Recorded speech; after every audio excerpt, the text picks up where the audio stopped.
This channel does not promote any violent, harmful, or illegal activities. All content provided by this channel is meant for an educational purpose only. Local ট্রেনে ভোটের campaign, Canning এর সভা পদযাত্রা ছেড়ে এবারে রেলযাত্রায় প্রচার। সাত সকালে জনসংযোগে ট্রেনে চড়ে উঠে পড়লেন ক্যানিং পশ্চিমের তৃণমূল প্রার্থী পরেশরাম দাস। পিয়ালি স্টেশন থেকে লোকাল ট্রেনে উঠে পড়েন তিনি। কথা বলেন নিত্যযাত্রী থেকে শুরু করে হকারদের সঙ্গে।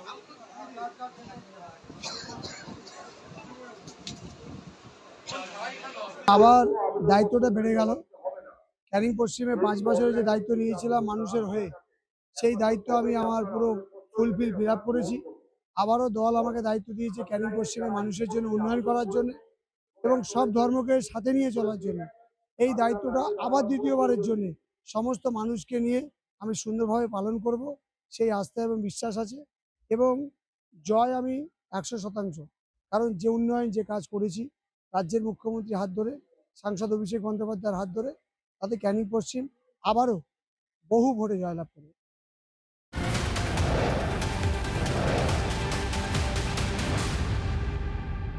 আগামীকাল ফের সুপ্রিম কোর্টে ডিএ মামলা। কাল রাজ্যের আবেদন শুনবে শীর্ষ আদালত। মামলা শুনবেন বিচারপতি সঞ্জয় করল এবং বিচারপতি প্রশান্ত কুমার মিশ্রের বেঞ্চ। সরকারি কর্মীদের বকেয়া ডিএর 25% মেটাতে সময়সীমা বেঁধে দিয়েছিল সুপ্রিম কোর্ট। বাকি 75% 31 মার্চের মধ্যে কিস্তিতে দিতে হবে জানিয়েছিলেন আদালত। সেই সময়সীমা বৃদ্ধির আবেদন করে রাজ্য।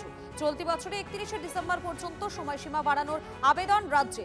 সেই আবেদনের প্রেক্ষিতেই কাল শুনানি।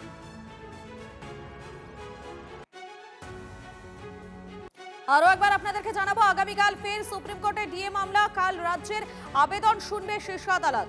মামলা শুনবেন বিচারপতি সঞ্জয় করল এবং বিচারপতি প্রশান্ত কুমার মিশ্রের বেঞ্চ।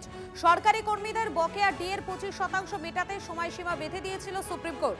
বাকি 75% 31 মার্চের মধ্যে কিস্তিতে দিতে হবে জানিয়েছিলেন আদালত। সেই সময়সীমা বৃদ্ধির আবেদন করে রাজ্য। চলতি বছরে 31 ডিসেম্বর পর্যন্ত সময়সীমা বাড়ানোর আবেদন রাজ্যের। সেই আবেদনের প্রেক্ষিতেই আগামীকাল শুনানির সম্ভাবনা।